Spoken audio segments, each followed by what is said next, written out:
औज़ुबिल्लाहिमिनश्शैतानिर्रजीम बिस्मिल्लाहिर्रहमानिर्रहीम। मैं कैसर ख़ान दोबारा आपकी खिदमत में हाज़िर हूँ अपने ऑफ़िशियल यूट्यूब और फ़ेसबुक के सफ़े से पुख्तून मोटिवेशंस। आज हम बात करेंगे विज़िटर वीज़ा पे। बहुत से लोग कमेंट्स करते हैं, क्वेश्चन सेंड करते हैं। जिस भी हम कैनेडियन या यूके इमिग्रेशन स्ट्रीम के बारे में बात करते हैं, तो लोग अक्सर कहते हैं कि चलो मैं वीज़ा पे आके वहाँ पे मैं जॉब ढूँढ सकता हूँ, मैं ये कर सकता हूँ, वो कर सकता हूँ। तो आज हम डिस्कस करेंगे कि विज़िटर वीज़ा क्या है और विज़िटर वीज़ा लेने के लिए क्या चीज़ें आपको चाहिए। ये मैसेज ख़ुसूसन मेरा उन व्यूअर्स के लिए है जो टिकटॉक पे मुझे देखते हैं, बहुत से क्वेश्चंस पूछते हैं और बहुत से एजेंट्स और मुख्तलिफ़ किस्म के लोग जो हैं उनको मिसगाइड करते हैं कि भई हम आपको विज़िट वीज़ा लगा के देंगे, आप चले जाएँगे, आप वहाँ पे जॉब ढूँढ सकते हो, आप ये कर सकते हो, वो कर सकते हो। तो बेसिकली बात ये है कि गल्फ़ कंट्रीज़ से या पाकिस्तान से या अफ़गानिस्तान से या बाकी जितने भी हैं इंडिया से, वहाँ से आपको विज़िट वीज़ा लेने के लिए जितने भी डेवलप्ड कंट्रीज़ हैं, वेस्टर्न कंट्रीज़ है, उसकी वीज़ा लेने के लिए आपको एक सर्टेन क्राइटेरिया मीट करना पड़ता है। सबसे पहले तो एप्लीकेशन पैकेज में ही वो आपको बता देते हैं कि उनको क्या-क्या चाहिए। अगर वो आपको बताते नहीं हैं क्लियर, तो ये जो है रूल ऑफ थंब है।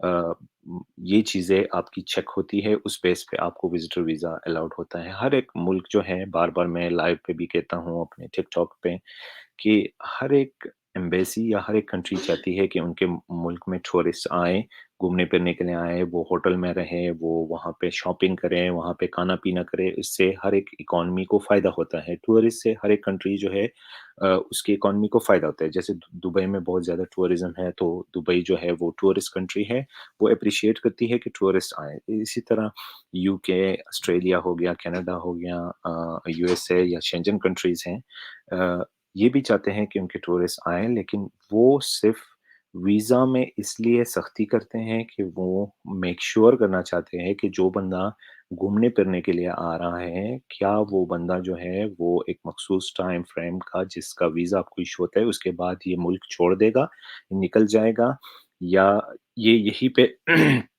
रहेगा इल्लीगली या मतलब और रिफ्यूजी क्लेम करेगा मुख्तलिफ तरीके। इस पे हम और भी वीडियोज़ बनाएँगे ताकि आप लोगों को इन्फॉर्मेशन हो। तो सबसे बेसिक बात ये है, ज़रूरी बात ये है कि एक अच्छी कंट्री के वीज़ा के हुसूल के लिए आपको एम्बेसी को प्रूव करना होता है कि भई आप जो है, आप सिर्फ़ घूमने-फिरने के लिए जा रहे हैं। अभी बहुत से लोग ये क्वेश्चन करते हैं कि भई हमारा बिज़नेस अच्छा है, मेरी जॉब अच्छी है, मेरी सैलरी अच्छी है, क्या मुझे वीज़ा मिलेगा? आपको डेफ़िनिटली वीज़ा मिलेगा क्योंकि आपकी जो क्राइटेरिया है, अगर आप सही तरीके से एम्बेसी को बताओगे और प्रूव करोगे विद डॉक्यूमेंट्स कि ये मेरी बैंक स्टेटमेंट है, ये मेरी सैलरी है, इतनी मेरी सैलरी है, इतने साल से मैं दुबई में रह रहा हूँ, इतने साल से मैं सऊदी में रह रहा हूँ, तो आपको कोई भी कंट्री जो है वो आपका वीज़ा रिफ्यूज़ नहीं करेगी और चांसेस बहुत कम है। वीज़ा लेना इतना मुश्किल नहीं है, सिर्फ़ एक प्रोसेस होता है, एक तरीक़ाकार होता है, एक अच्छी तरीके से उसको प्रेज़ेंट करना होता है। उसके अपने एक्सपर्ट लोग होते हैं, जैसे कंसल्टेंट होते हैं, जो अच्छे कंसल्टेंट हैं, जिनको पता होता है कि आपकी प्रेज़ेंटेशन कैसी होनी चाहिए, एम्बेसी को कैसे हमने प्रूव करना है कि ये बंदा जो है, ये अच्छी जॉब कर रहा है, इसका जो है फाइनेंशियल स्टेटमेंट अच्छे हैं, ये यहाँ वहाँ पे नहीं रहेगा। अब देखें, ये चीज़ें प्रूव करने के लिए आपको किन-किन चीज़ों की ज़रूरत है, वो मैं आपको बताता हूँ, जिससे आपकी अच्छी वैल्यू एम्बेसी के सामने हो। नंबर फर्स्ट, आप क्या जॉब कर रहे हो, आपकी डेज़िग्नेशन क्या है, आप कितनी सैलरी ले रहे हो, ठीक है? जब आपकी डेज़िग्नेशन अच्छी हो, आप जनरल मैनेजर हो और भई आपकी 20,000 दिरहम सैलरी हो या 10,000 दिरहम सैलरी हो, तो लाज़मी बात है उनको पता है कि भई यार ये यूरोप में इतने पैसे नहीं कमा सकता। सबसे पहले आप जिस कंट्री में जा रहे हो, आप उस कंट्री के एवरेज सैलरी को समझो। गूगल पे लिखो कि भई उस कंट्री की एवरेज सैलरी क्या है? फिर उस सैलरी को अपनी सैलरी के साथ कंपेयर करो। अगर आपकी सैलरी उधर से ज़्यादा बनती है, तो वीज़ा ऑफ़िसर जो है वो खुश होता है आपको वीज़ा देने में कि ये बंदा जाके मेरी कंट्री में स्पेंड करेगा, होटल में रहेगा, ये शॉपिंग करेगा, ये फिर वापस आएगा। तो जो मेन हर्डल है वीज़ा ना देने का, वो ये शक है कि ये बंदा वापस नहीं आएगा और आपकी प्रेज़ेंटेशन अच्छी नहीं होती। अच्छा, दूसरी बात ये है कि बैंक स्टेटमेंट हम बोलते हैं कि भई आपके बैंक स्टेटमेंट जो है, वो अच्छी होनी चाहिए ताकि आप किसी मुल्क का वीज़ा ले सको। तो बैंक स्टेटमेंट से ही आपकी शख्सियत का, आपकी पर्सनैलिटी का, आपके स्टेटस का अंदाज़ा होता है कि भई ये बंदा जो है इसकी फाइनेंशियल स्टेटस क्या है, इसके पास कितने पैसे हैं, अभी आपके अकाउंट में $2000 नहीं है और आप कहते हो मैंने यूएसए जाना है या कनाडा जाना है घूमने के लिए, शॉपिंग करने के लिए, तो वो जब आप बैंक स्टेटमेंट उनको दिखाते हो तो वो कहते हैं, "भई तुम्हारे पास तो पैसे ही नहीं है, तुम्हारे पास टिकट के पैसे नहीं है, तुम जाके क्या करोगे?" तो मेनली जो मैसेज है आज के इस व्लॉग का, इस वीडियो का वो ये है कि किसी भी मुल्क का विज़िटर वीज़ा जो है, वो लेना मुश्किल नहीं है। सिर्फ़ और सिर्फ़ आपको एक तरीकाकार जो है, एक तरीकाकार विज़िटर वीज़ा, एक तरीकाकार जो है, उस तरीकाकार को आपने फ़ॉलो करना है और उस प्रोसेस को समझना है कि हाउ इट वर्क्स। फिर मैं बात करता हूँ अक्सर लोगों की कि भई आपकी ट्रैवल हिस्ट्री होनी चाहिए। ट्रैवल हिस्ट्री का मतलब ये है कि एक बंदा घूमने के लिए जा रहा है लेट्स से वो कनाडा में आना चाह रहा है। तो कनाडा में एक बंदा आना चाह रहा है और वो वीज़ा ऑफ़िसर को कन्विंस करता है कि मैं घूमने के लिए जा रहा हूँ। तो लाज़मी बात है अगर आप कनाडा घूमने के लिए जा रहे हो, इतना हाई टिकट है, इतनी दूर कंट्री है, तो वो लाज़मी इस चीज़ में इंटरेस्ट ज़ाहिर करेगा कि भई आप और कहाँ पे गए हो? Where have you been before? क्या आप मलेशिया गए हो? क्या आप सिंगापुर गए हो? क्या आप यूरोप में गए हो? तो ये स्टेप बाय स्टेप प्रोसेस है, ठीक है? आपने स्टेप्स को फ़िल अप करना है, अपनी ट्रैवल हिस्ट्री बनानी है ताकि आपका प्रोफ़ाइल स्ट्रॉन्ग हो। तो आपकी सैलरी हो गई, आपका बैंक स्टेटमेंट हो गया, आपकी जॉब हो गई और आपकी ट्रैवल हिस्ट्री हो गई। ये चीज़ें अगर आपकी अलाइन हो और कोई अच्छा प्रोफ़ेशनल बंदा सही तरीके से इसको प्रेज़ेंट करता है, तो आपको डेफ़िनिटली वीज़ा मिलता है। अब बात आ जाती है उन लोगों की जो आपको कहते हैं कि भई हम डन बेस पे करेंगे, हमें इतना पैसा दो, हम दोबारा करके देंगे। वो लोग भी आपकी प्रेज़ेंटेशन ही बनाते हैं, एक अच्छी तरीके से एम्बेसी को आपको प्रेज़ेंट करते हैं और उस चीज़ का जो है आपसे मुआवज़ा लेते हैं डबल, ट्रिपल या 4-5 टाइम्स ज़्यादा।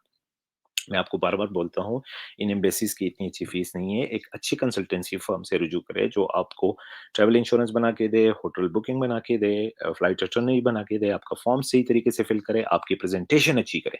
बहुत से लोग जो हैं, मैंने देखे हैं कि उनका वीज़ा इस वज़ह से रिफ्यूज़ होता है कि उनकी क्राइटेरिया अच्छी होती है, लेकिन उनका फ़ॉर्म सही तरीके से फ़िल अप नहीं हुआ होता। तो देखिए, जितने भी व्यूअर्स हैं, जो लोग मुझे वॉच कर रहे हैं आप टिकटॉक पे अम इंस्टाग्राम पे, यूट्यूब पे मुझे कमेंट्स लिखते हैं। मैं बज़ाते खुद ट्राई करता हूँ कि उन लोगों की मदद करूँ ताकि आप लोग की प्रेज़ेंटेशन अच्छी हो, एक अच्छी तरीके से आपका ऑनलाइन एप्लीकेशन लॉन्च हो। एप्लीकेशन फ़ीस अभी यूएस वीज़ा के लिए $185 फ़ीस है। फिर आपसे सिर्फ़ कंसल्टेंसी या काउंसलिंग या प्रेज़ेंटेशन के $200 इट्स ओके। $385 में आपका यूएस का वीज़ा जो है वो लग के आ जाता है। आपने ये नहीं करना कि भई इतने पैसे मुझे पहले दो, इतने पैसे बाद में देने हैं, 20 लाख देने हैं, 50 लाख देने हैं। ये सब चीज़ें आपने खुद करनी है। अगर आप रिस्क टेकर हो और ये सब जो है ये विज़िटर वीज़ा लेना, आपकी ट्रैवल हिस्ट्री बनाना या टूरिज़्म ये सब चीज़ें जो हैं ये अ, इस पे डिपेंड करता है कि आपने बार-बार ट्राई करना है, आपने अपनी गलती को फाइंड आउट करना है और आपने इस चीज़ को मेक श्योर करना है कि मेरा वीज़ा किस वज़ह से रिफ्यूज़ हुआ। तो चाहे वीज़ा यूके का हो, यूएसए का हो, ऑस्ट्रेलिया का हो या कनाडा का हो, आपने इन सब चीज़ों का ख़्याल रखना है और मुझे उम्मीद है कि इस वीडियो से आपको काफ़ी नॉलेज मिली होगी, काफ़ी आइडिया हुआ होगा। और इंशाल्लाह हम फ्यूचर में भी कोशिश करेंगे कि और इसको मज़ीद मैं एक्सप्लेन करूँ और मज़ीद इसका क्राइटेरिया मैं वो करूँ। बाकी अगर आप इमिग्रेशन या स्टूडेंट रिलेटेड इन्फॉर्मेशन लेना चाहते हैं तो मेरे यूट्यूब चैनल को सब्सक्राइब करें, इस पे वीडियोज़ मौजूद है, अपने दोस्तों के साथ भी शेयर करें और मुझे आप टिकटॉक पे भी देख सकते हैं, मुझे मेरे फेसबुक के सफ़े पे भी देख सकते हैं। रेगुलरली हम वीज़ा काउंसलिंग या इस तरह की वीडियोज़ बनाते हैं जिससे आप लोग को फ़ायदा हो। मैं कोशिश करता हूँ कि मुख्तलिफ लोगों को भी लेके आऊँ जो कि उन इन प्रोसेस से गुज़र चुके हों। मैंने प्रीवियसली पास्ट में भी ऐसी वीडियोज़ बनाई हैं, आप मेरे चैनल पे देख सकते हैं कि जिससे हम उन लोगों को आपके सामने लेके आए हैं जो कि एक प्रोसेस से गुज़रे हैं। तो प्रोसेस पे बिलीव करें, कोई भी शॉर्टकट नहीं है। The shortest distance between 2 points is always a straight line. अपना बहुत ज़्यादा ख़्याल रखें और दुआओं में याद रखें।